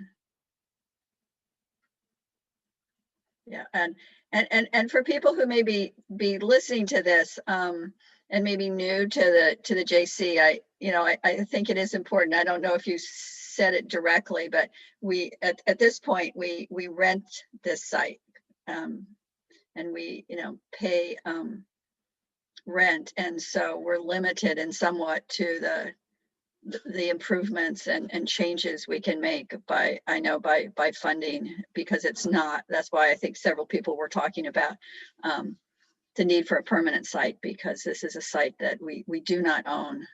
So we need to, again, it limits especially Measure H funding, how we can use Measure H funding at Southwest, which is a downside to renting and not owning property. So, but anybody have any questions, comments? But thanks to everybody. Great work. Yeah, Southwest Centers, as far as I'm concerned, is a big, very important part of the JC, and I want to keep supporting it. So thank you. Thank you. Thank you. Thanks, everybody. All right, now on to the last information item, which is on the SRJC Foundation Strategic Plan. Dr. Chong?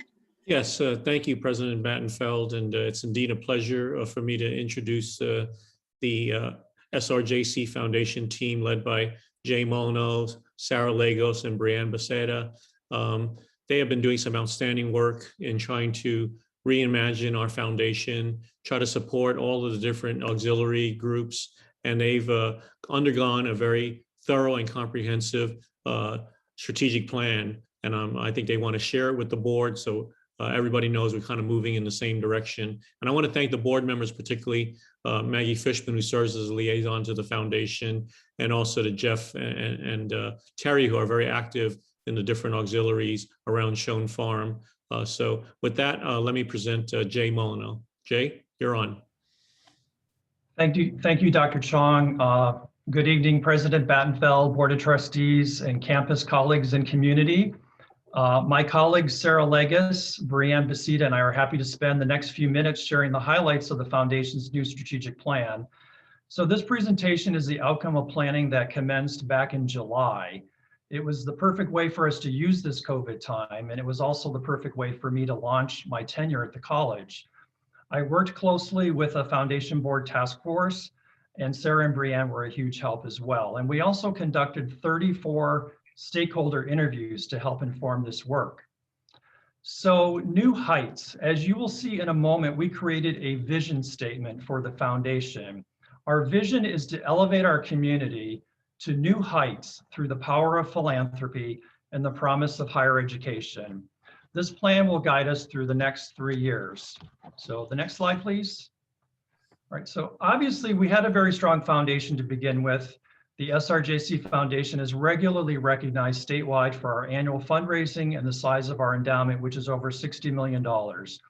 We are indebted to those who preceded us who built this strong foundation. We're an auxiliary organization at the college and we're incorporated separately, so we do have a fair amount of independence, but we exist for the sole purpose of supporting this college. It's an honor to do so. Our funding priorities for the next 3 years will be Ag and Natural Resources, the Petaluma campus, athletics, STEM, student housing, student success, and SRT. These priorities were identified before my arrival and are largely in response to the capital projects that are underway at the college. So as we all know, the needs of the college are changing. We've had such a strong history of raising and awarding scholarships. Last year, we awarded $4.4 million in scholarships, half of which came from the Doyle Trust.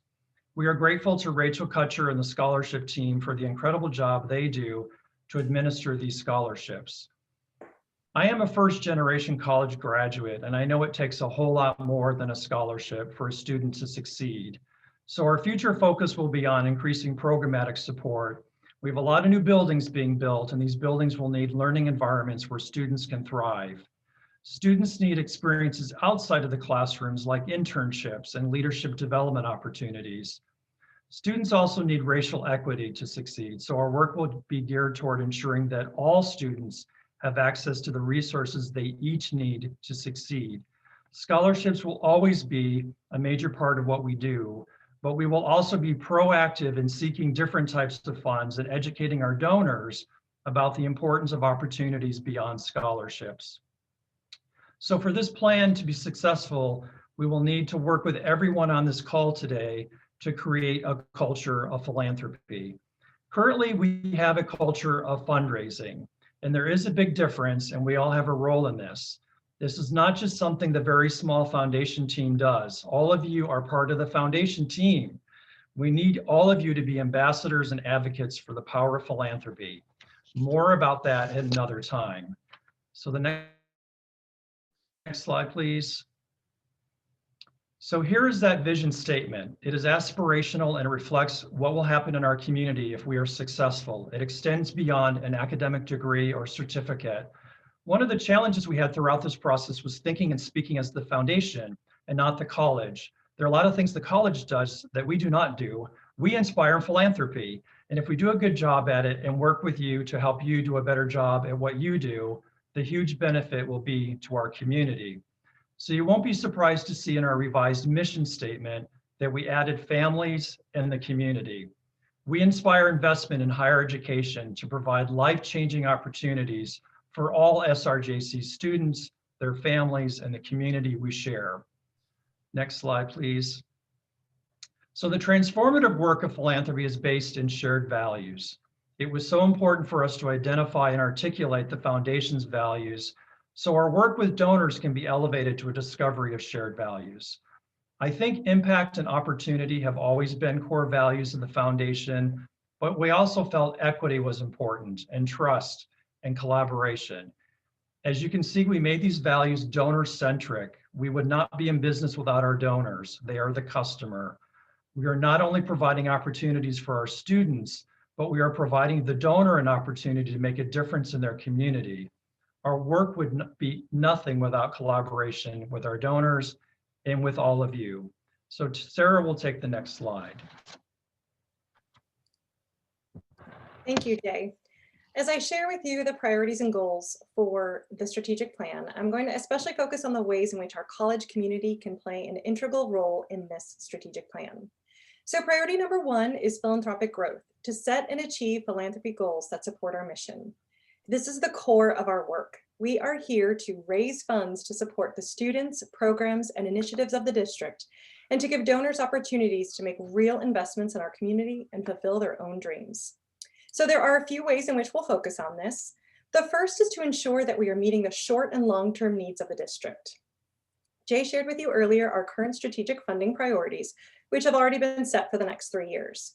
But we are developing a system to help us understand and evaluate needs in a thoughtful, purposeful, transparent process, which will engage our colleagues across the district to identify and set the next cycle of funding priorities. I really see this as a way for the entire campus community, including our Board of Trustees, to engage in the fundraising process. Our annual fundraising plan is focused on growth, of course, growing our annual donor support in a variety of ways that the donors give to us. And as Jay mentioned, you'll hear us use this phrase a lot over the next few years, a culture of philanthropy.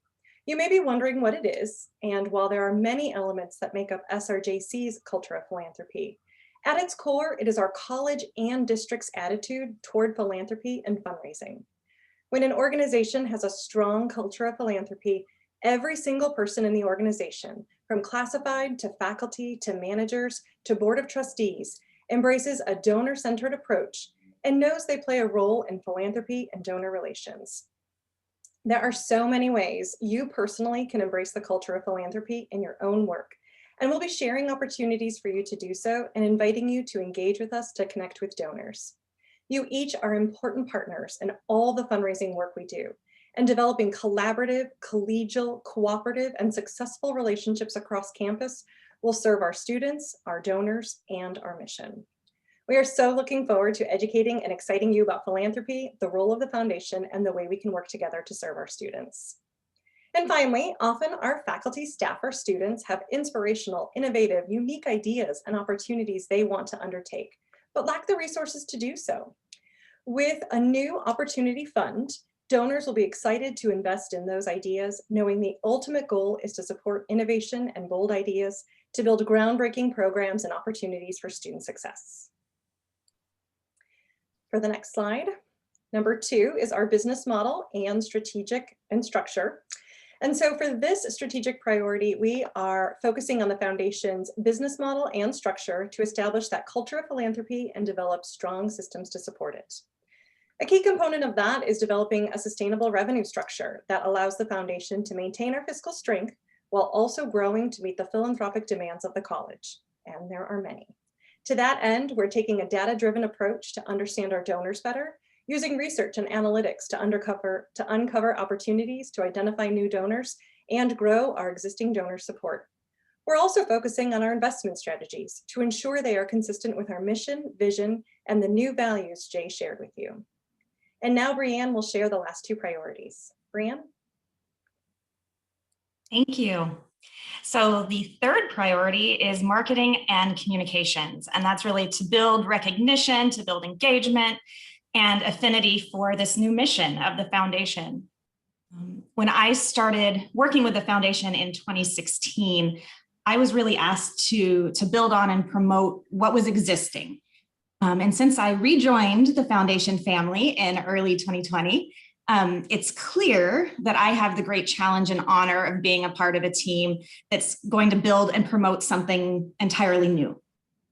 With all of the internal and external changes we've experienced, the personality and the priorities of the organization have really shifted. And our new mission and vision and values are an amazing first step. And now we'll be working to develop a brand that better represents the new foundation. So we'll be developing a new logo, a new look and feel, all of that will be incorporated into our communications and materials, both digital and print. We'll be overhauling a completely new website for the foundation, and I'm really excited about that. Our newly defined values will influence why and how we do our work and the voice that we use to communicate our messages. We will be analyzing and assessing our various marketing channels, our various audiences, our engagement opportunities from all perspectives. So everything from direct marketing to digital marketing to advertising, event marketing, alumni engagement, and community engagement. And that's really the real goal, is to move towards a community engagement model to build better awareness and loyalty. The fourth strategic priority has to do with governance, and that is enhancing organizational efficiency and success through strong board governance and operational systems. So that's really assessing needs, developing an ongoing board recruitment and retention plan focused on growth and diversity, developing MOUs with each of our various trusts, the Ag Trust, the Friends of Petaluma Campus Trust, BCAT, and really working with them more closely to assist with recruitment and retention plans and partner in a more collaborative and consistent way on events and major donor prospects. We will also be making better use of technology, so implementing new database systems, a CRM, improving our payment processing and reducing paper processing with the goal of creating just more access and more efficient systems. And we're looking forward to doing that together. All right, Jay, I'm handing it back over to you. So we will use the strategic plan to create annual operational plans with tactics, metrics, and timelines. We will build in measurement and make adjustments along the way. We want to be flexible as the needs of the college change. And as we said earlier, in order for this plan to be successful, we need all of you to be ambassadors and advocates for philanthropy. We look forward to working with you, and please reach out to us anytime with questions. We'd love to hear from you. Thank you very much. Thank you very much. Board members, any trustees have questions or comments? Trustee I have a Fisher? comment. Yeah, I just want to say how much I enjoy working with the foundation, and I just want to highlight a couple of my favorite things to pull out of. There was a lot of information in there that I just want to highlight, and that was the difference between the conversation between scholarships. We raise money for scholarships, and we raise money for programs and to support programs. And I really think that's important. And I think that's expanding. That's a lot of what is done at Schoen Farm. It's not necessarily scholarships for students, but to help the facilities. It's the same thing with the Friends of the Petaluma Campus Trust. So I just wanted to sort of highlight that. The other thing that's embedded in this is the increased discretionary funds, which I think is so important given fires and COVID and how much money the foundation has given to support students in this terrible time that we've lived through. So that was sort of embedded there as well. And the work with the auxiliary trusts is really a sea change. In terms of the collaboration and the inclusion, I think the auxiliary trusts feel, and so thank you very much for that. And Jay, there's one thing that wasn't there in your original slide, was the difference between philanthropy and fundraising. You pulled that, right? So I'm not going to go there. Yeah, yeah. I'll save my comment about that little slide for when you do bring us that slide. Okay. Yes, thank you very much. I think Sarah did a very good job of defining a culture of philanthropy, but you'll be hearing more about that. We plan to do some follow-up sessions in different settings on campus. As soon as we're all back together, we'll have people actually come to our new facility, and we plan on doing some workshops and getting people involved. Okay, I was going to highlight the social good aspect of our investment strategies, which is also a big change to look at social justice as well as reward. But anyway, thank you. Anybody else?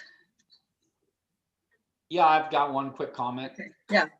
Trustee I Kennedy. just want to I just wanted to thank everyone today for, the great job they did in the presentations, and a lot of things are really, for me, taken to heart from APISA, from the Schoen Farm Foundation, Benjamin, of course, the Southwest Center and the foundation. I just want to thank everybody for the great job they're doing in these trying times. And these are trying times. And it's very impactful to see the great work and the go-to-edness of everyone. So I just really appreciate that. Thank you. I'd like to have a word. I just kidding. I just like to follow on Jeff's comments. I think that the presentations were phenomenal in the sense that we get to see that there's still work being done. And with the foundation, having sat in it a couple years ago, I really appreciate the presentation. I really appreciate the language, the shift that it's being made for inclusivity, right? I think that's really important when we talk about the foundation, philanthropy, money, especially as myself first gen, but also living in the Roseland area. I think it's important that we make those shifts in conversations. And I'm glad to see also some of the shift on what we recognize as valuable as well within the foundation. And I appreciate all of the presentations. Again, I think that it's important for the community to see just how much work is still being put in, and from all areas, right? And sometimes I know that sometimes as board members, we are sort of, in other conversations and we can't share everything, but that, you're still doing a lot of magic in very, very trying times. And like myself as an educator too in higher ed, I know that this last year has been extremely difficult, but I think it's also given us a great opportunity to look inward and really re-looking at how we can, again, going back and how we can still tackle the different issues that are happening and producing something really positive, and not letting that kind of get us down. So I really appreciate all of the work that's being done at all levels. And the fact, like with Benjamin, that he really wanted to showcase all of that work, because his presentation kind of highlighted that, right? It's like, it's not working, but we're going to keep going. It's not working, but we're going to keep going. And I think that really also highlights sort of this year, right? We need to keep going, but we're not going the same way.